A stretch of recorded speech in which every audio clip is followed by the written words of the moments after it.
Amados em Cristo, a reflexão de hoje é lutando juntos pela fé do Evangelho.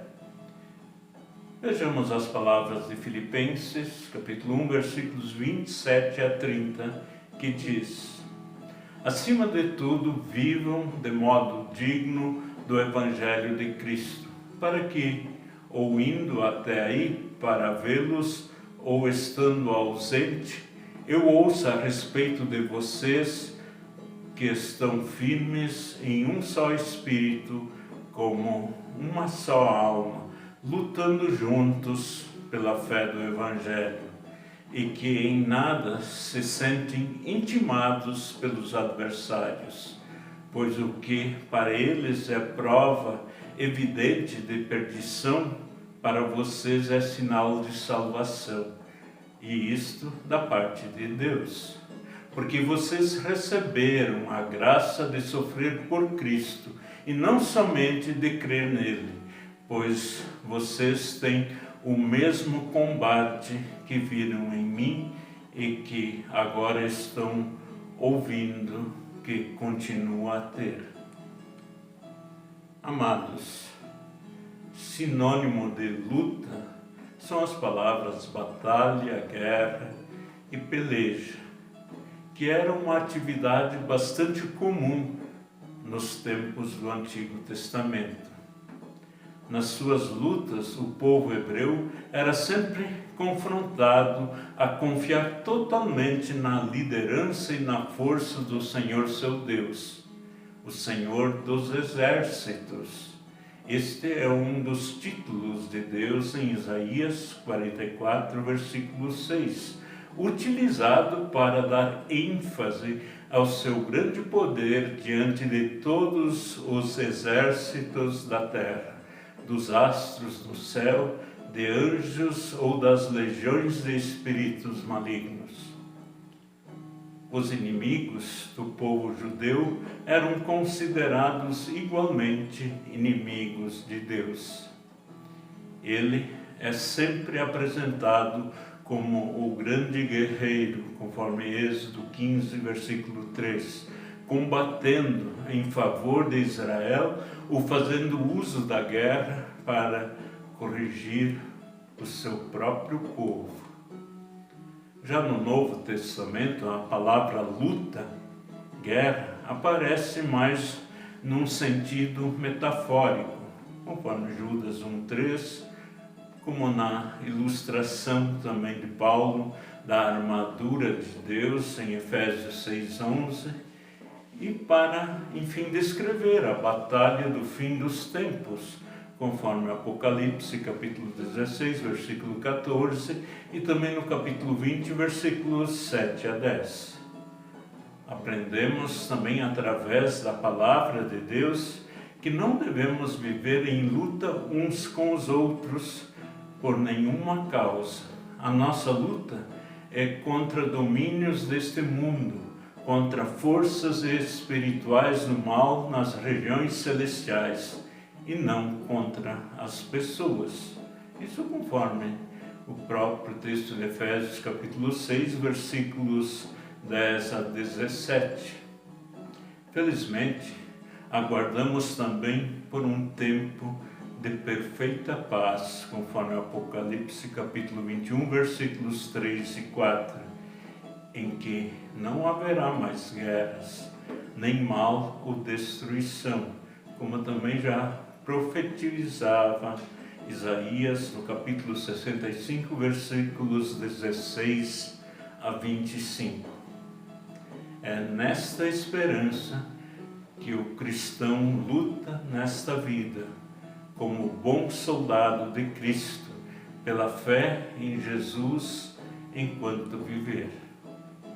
Paulo reafirma em seu ensino o que Jesus Cristo havia dito: a oposição e rejeição ao Evangelho representa perdição para quem o desconsidera, mas salvação para aquele que o acolhe como a verdade divina expressa na pessoa do Filho de Deus, a saber, Jesus Cristo. Isso conforme João capítulo 3. E também, amados, viver e anunciar o Evangelho em sua pureza é a responsabilidade dos filhos de Deus, tal qual fez o próprio Filho de Deus, independente da situação, tempo ou reação de quem o ouve. No Evangelho, crer implica também em sofrer e até em oferecer a vida em sacrifício ou martírio, se ele for necessário e permitido por Deus. No passado e no presente, essa realidade é visível entre nossos irmãos cristãos no mundo. É a prova final da fé, de perseverança, da fidelidade e da própria felicidade do salvo pelo fato de amar a Jesus Cristo a ponto de sofrer por Ele, tal qual Ele amou o Pai e suportou o sofrimento por assumir em si os nossos pecados. Quem não está disposto a sofrer porque é cristão, como poderá provar sua fé? A fé se apresenta forte na bonança e é fortalecida nas tempestades da oposição, da zombaria e da perseguição. O cristão não se distrai, dispersa ou abandona o combate contra as forças das trevas, pois estas não cedem com facilidade o campo ou o ambiente conquistado. Lutam até suas últimas forças para manter sob prisão aqueles que por ignorância, opressão ou engano se deixaram vencer pelo inimigo de Deus. A garantia da vitória, já conquistada pelo Senhor Jesus em sua morte e ressurreição, não nos isenta das tribulações inerentes à luta pela prevalência do Evangelho no mundo. Viver a vida cristã, então, parece ser algo impossível. E por conta própria, de fato, é impossível. Tentar viver a vida cristã pelos próprios esforços é como tentar navegar em terra firme. Não vai dar certo, pois é necessário que a embarcação, o navio, esteja descansando sobre as águas. Da mesma forma, para desfrutarmos a vida cristã, é preciso que saibamos descansar em Deus. Paulo sabia disso. E ele, em Filipenses 4:13, escreveu: com a força que Cristo me dá, posso enfrentar qualquer situação. O cristão, portanto, para ter uma vida consistente, deve deixar que Cristo viva através dele.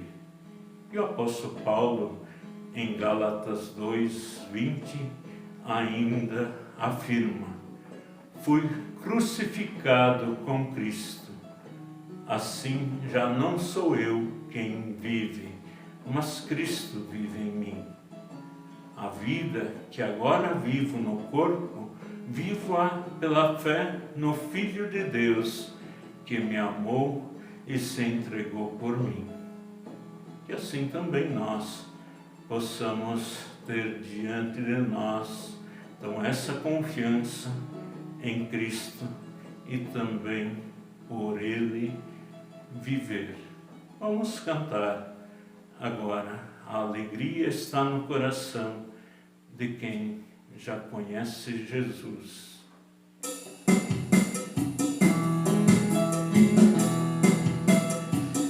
A alegria está no coração de quem já conhece Jesus. A verdadeira paz só tem aquele que já conhece Jesus. O sentimento mais precioso que vem de nosso Senhor é o amor que só tem quem já conhece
Espírito Santo agindo em nós possa nos manter firmes na fé no Senhor Jesus Cristo e assim então também estarmos sempre prontos a lutar pelo Evangelho de Cristo, que não é uma luta, portanto, contra pessoas, mas, como diz a própria Escritura, contra os seres espirituais do mal nas regiões celestiais.